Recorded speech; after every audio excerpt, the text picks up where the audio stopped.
Previously, I talked about how many good covers came out of the long-running Punk Go series. Careers were made and bands proved they could do more than one style. Well, there are two sides of this coin. For as much good the Punk Go series created with their many cover songs, they did a lot of damage also. This video is sponsored by Factor. Most people want to eat healthier, and most people want to save time. Both of those choices don't always go together. Factor makes it possible. Shipped to your door in safe packaging, Factor takes away the need for time in the kitchen and eliminates any kitchen mess needed to make good food. No prep, no mess, no wasted time. Factor cuts out stressful meal planning and extensive prepping, takes the guesswork out of what to make for breakfast, lunch, or dinner, and Factor also has keto, low-calorie, vegetarian, vegan options. Meal plans range from 4 to 18 weeks, and you can add or reduce the number depending on your specific needs. You can easily modify food preferences, customize your choices, and skip a week if needed. This way, you can use Factor at your own pace. A great help with New Year goals and is the fastest, easiest option for healthy food that you actually want to eat. It's only 2 minutes to heat, and it tastes great. You can get a huge discount to kickstart your Factor experience as well. Get 50% off your first Factor box and free wellness shots for life using my link. That means you can choose 2 free wellness shots from 3 available flavors for every order while you are an active subscriber. Click the link in the video description or scan the QR code with your phone. Some of you will get quite upset about the choices I put on for the bad covers through the Punk Goes Pop, Punk Goes 90s, Punk Goes Metal, but deep down you know there is no excuse for some of these cover songs. There are drunk karaoke singers burping into microphones that would even turn up their nose at some of these covers on this list. Like the previous video, there will be a link to every song discussed in the description and pinned comment, as YouTube really does not let me play too much. I mean, fair use does not matter to bots. This Punk Goes Garbage list is not a top 10, no ranking, just a list of covers. Some are questionable in execution, some are shameless. You know how these videos work, let's get to it.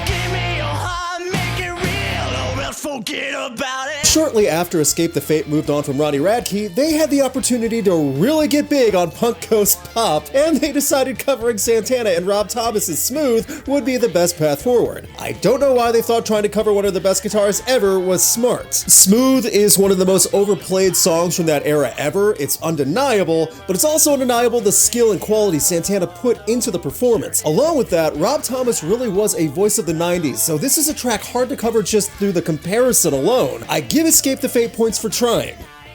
That's about it. I don't know how else to describe this, but as a failed attempt, this sounds more like a sleazy dive bar cover. The guitar solos are replaced with odd riffs, and the vocal track isn't exactly winning anyone over as it's trying to go for intimidation and edge, but it comes off as someone desperate to sound tough. Just about everything sounds off.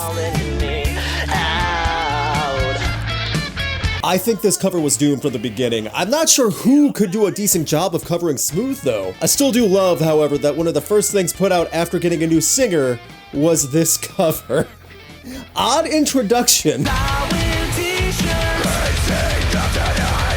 In the previous video talking about good examples of the Punk Goes covers, I made a joke about how bad it would be if a Taylor Swift cover was done wrong. Then I was informed about this cover of You Belong With Me by For All Those Sleeping. This cover was before the I Prevail Blank Space cover also. Good thing I Prevail smoothed over any potential problems with Swiftie anger back in the day, because For All Those Sleeping took a nice love song and turned it into a deathcore blast at moments. Deathcore, metalcore Taylor Swift may not be impossible, but it's hard to go from smooth chorus to growling with puppy love lyrics. For All Those Sleeping threw everything they could at this as well. Smooth, clean choruses, synths, double blast drumming, death growls. This is the kitchen sink of covers. What's worse is that the quality and execution are not up to the high bar that Swifties would expect, with or without the anger.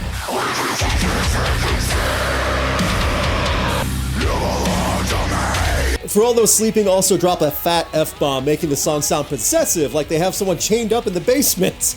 I also don't think that this was the tone for the original was going for.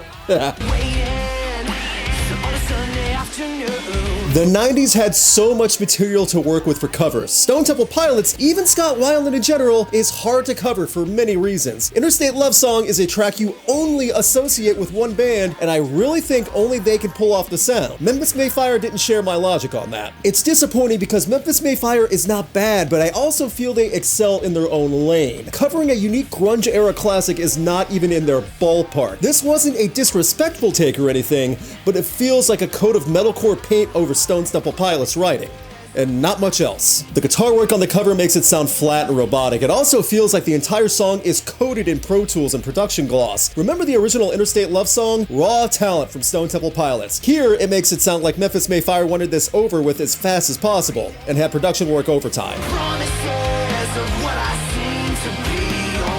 It lacks those guitar stings, violins, inflections, the timing in the verses. This feels like a shell of the original. Like the band fine, but for this cover, Memphis May Fire is fired.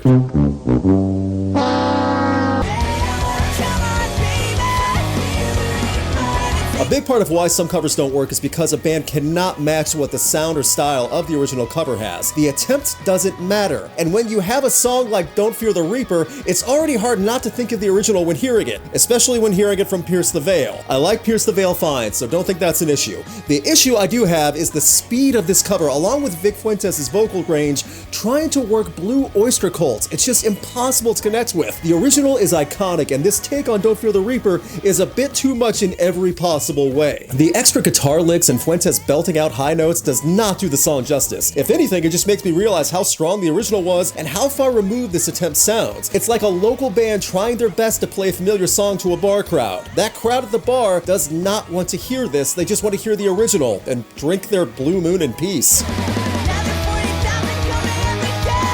This one is awkward because it does not show off Pierce the Veil well, and the only thing it makes you appreciate is when the song ends. This was on Punk Goes Classic Rock. Dang, kids disrespecting the classics. A good cover can absolutely have a different direction from the original song. It can also be a different style than what the covering band is known for. I say all this because I feel the best of intentions were meant from Attack Attack for a dance party cover of I Kissed a Girl, and wow, this is a digital headache. I do get what Attack Attack was going for, and I respect the attempt and direction take, but this sounds like actual parody. This is a fake GTA Online song on the EDM station that has a metalcore breakdown. The track is only 3 minutes, but you lose track of time because this is great after 1 minute. Everything about this cover screams I should not exist, like a tortured Frankenstein of bad electronica and riffs. The synths sound awful and the vocals are drenched in auto-tune. There are EDM artists who probably have done better work remixing I Kissed a Girl, and without the stock chugga-chugs. This was uncomfortable and does not sound like a tribute to the song or artist, or even sounds like the group had fun making it. I'm not saying Katy Perry is high quality standard, but it's not warbled synth cheese. And there's more Katy Perry coming on this list, so sit tight. I enjoy The Word Alive and what they've made in the past. Fun band to see live also. I'm not crazy about Kanye West. Never really have been. Even without the endless antics of Ye, or whatever he calls himself this week as he ruins his reputation, I know The Word Alive's cover of Mercy won't make me like him. I don't know what spark of creativity went into the process for covering Mercy, but The Word Alive needs to make sure that spark is never touched again. Yikes. This is aggressive for the sole purpose of... I'm not actually sure. It's a ton of metalcore flexing over a Kanye song. It's almost unrecognizable as a cover. Part of it's unbridled chugs and growls, and they also have an attempt at an EDM sound at parts with their instruments, and it's a big mess. I've seen The Word Alive several times, and they are fine live, but they also for sure never played this live when I saw them, so that helps. This cover is also well over 5 minutes long. It even tries to get a bit proggy in some ways. Can't say they didn't put in effort or energy into this. The direction and execution of this is chaotic, however. Proggy metalcore Kanye is not what anyone wanted. Kesha has kind of been in a lane of her own. The pop anthem style she has fits her extremely well and is associated with her in good ways. Chunk No Captain Chunk, I think, tried to have fun with the same style while trying to make it heavy and still keeping a dance party mix to it. You cannot do everything at once. I do think that's what Chunk No Captain Chunk tried to do. You hear heavy segments smash right next to production effects and beats with no transition. Most of Kesha's music is not meant to be taken that seriously, but it's kind of hard to get into the mood when a song is twisted around in different spots. This cover is jarring. Chunk No Captain Chunk have good energy and urgency in moments, but everything We Are Who We Are calls for is not displayed in this cover. It's not enjoyable, and the back and forth volume shifting along with the back and forth mixing style is a shock every few